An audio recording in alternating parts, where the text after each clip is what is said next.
Hello hi नमस्कार मु ब्रजकिशोर बहुत बहुत स्वागत करछि आउ एक नवा वीडियो रे। सो आज ओएसएससी सीजीएल रो मैथ क्वालिफाइंग पेपर थिला। सो होप कि समस्त एग्जाम बहुत भलो रे जाइथिबो काइना पेपर भी बहुत भलो आस्थिला। तो मो मतरे आज रो पेपर इजी टू मॉडरेट आस्थिला, माने एते भी हार्ड आस नथिला, माने आराम से पिला ने 50 प्लस कर देथे, माने क्वालिफाइंग मार्क जोडा अछि सेटा इजीली समस्त अचीव कर देथे। होप सो समस्त एग्जाम बहुत भलो रे जाइथिबो। आउ लास्ट टाइम जमी चार्टा सेक्शन करके आसला, जमी starting statistic and probability, then mensuration, arithmetic, algebra.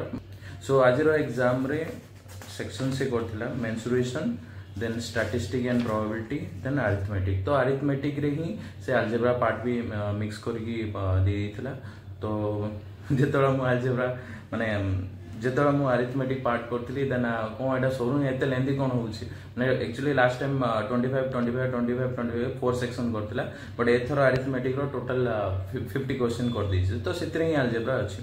तो एग्जाम रो क्वेश्चन जोडा थिला आपन तो मिलि जो टेलीग्राम रे आराम से। आ क्वेश्चन रो लेवल एते भी हार्ड नथिला, माने कोइ पर इजी टू मॉडरेट।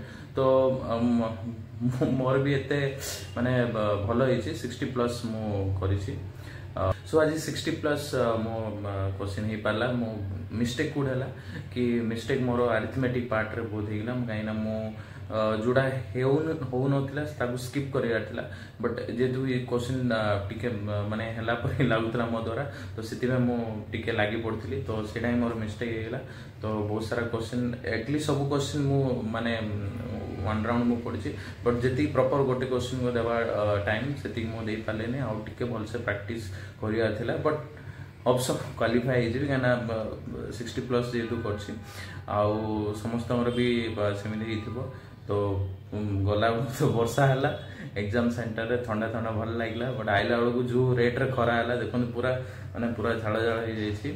आउ समस्त माने हैप्पी मूड रे समस्त बाहरथिले, तो समस्त भल ही जाइथिबो। तो मेन हला एतो क्वालिफाइंग पेपर मोस्टली समस्त हो जाइथिबो। तो काली main exam main written exam अच्छी, तो काली रो मार्क अनुसार ही आप जानते मेन रो मार्क अनुसार ही माने शॉर्ट लिस्ट है पिला माने। तो काली रो एग्जाम बहुत बहुत इंपोर्टेंट।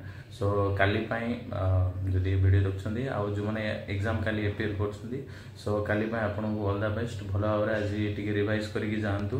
तो मु भी रिवाइज करियो मदर जेते ही पारे मु रिवाइज करी जीवी, काइना बहुत डिस्टेंस रे पड़ जाई किट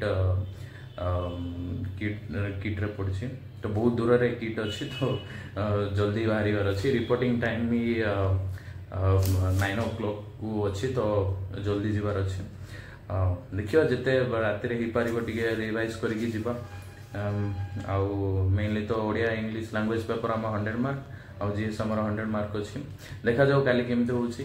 तो मैथ पेपर जदि क्वेश्चंस आपन दरकार तारे टेलीग्राम रे आराम से आपन जो भी स्टडी चैनल रे आपन मिल जिवो। मो तो माने देखिबे जदि हबो बोले मो तो टेलीग्राम चैनल किछ नै नले अपलोड करथांदे, आपन को मिल जिवो, किछि टेंशन नै, बहुत इजी आसला। आ वंस अगेन काली पाए ऑल द बेस्ट समस्त को भला भाबरे दियंतो। आ जो माने माने नेक्स्ट अपकमिंग सीजन अपियर करछन्दी समान माने गोटे कथा भल से प्रिपेयर होंतु, अपॉर्चुनिटी अच्छी मिस करंतु नै।